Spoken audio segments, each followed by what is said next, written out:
Alors j'ai découvert l'asthme un beau matin à 35 ans. J'ai eu très peur parce que je me demandais ce qui se passait.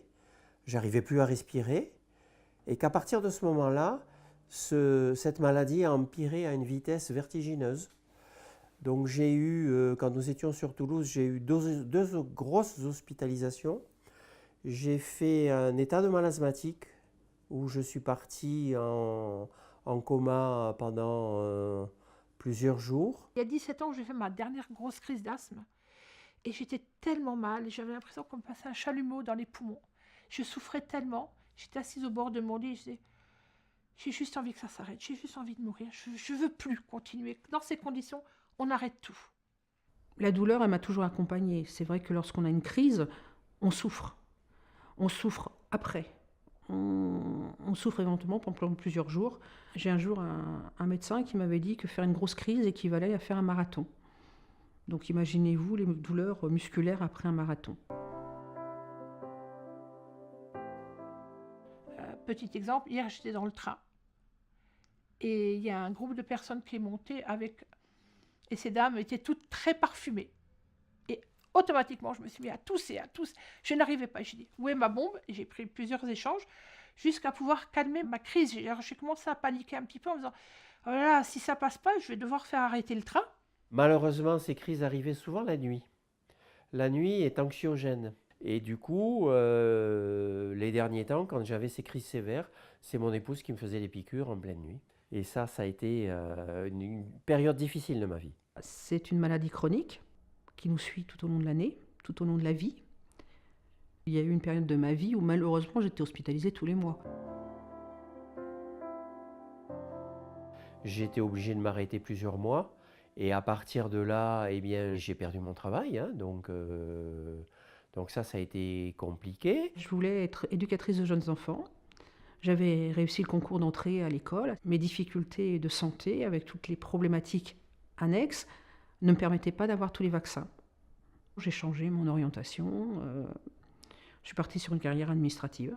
Le pneumologue qui me soigné à Toulouse m'avait dit « il faut partir, il faut aller à cet endroit-là ».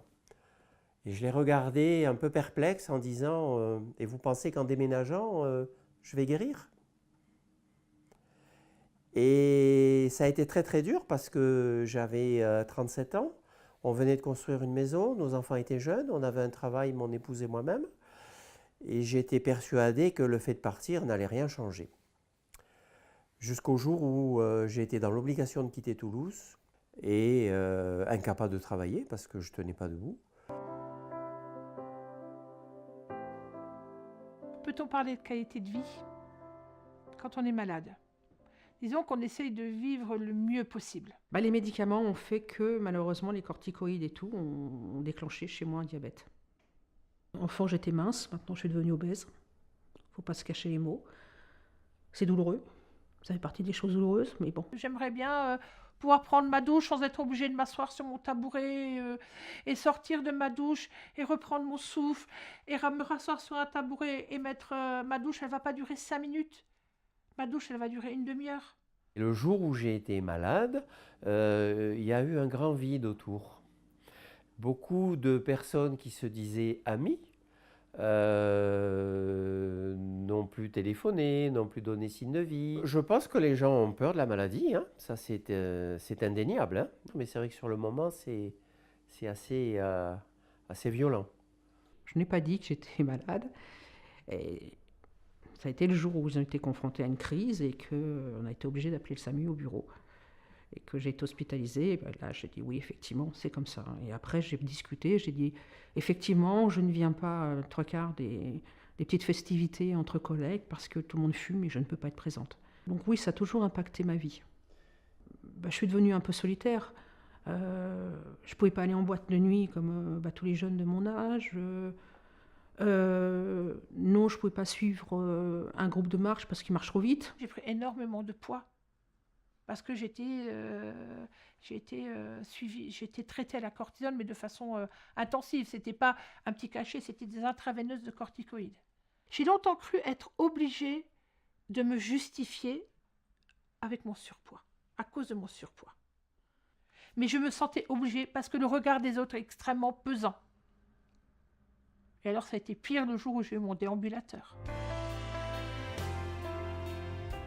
On avait eu une discussion avec une amie un jour où on se disait qu'est-ce qu'on est.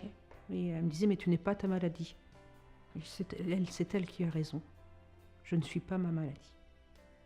C'est vraiment ça qui est important. Il y a Catherine, il y a l'asthme, il y a les autres pathologies, mais je ne suis pas ces pathologies. J'ai un asthme sévère, mais je suis Catherine.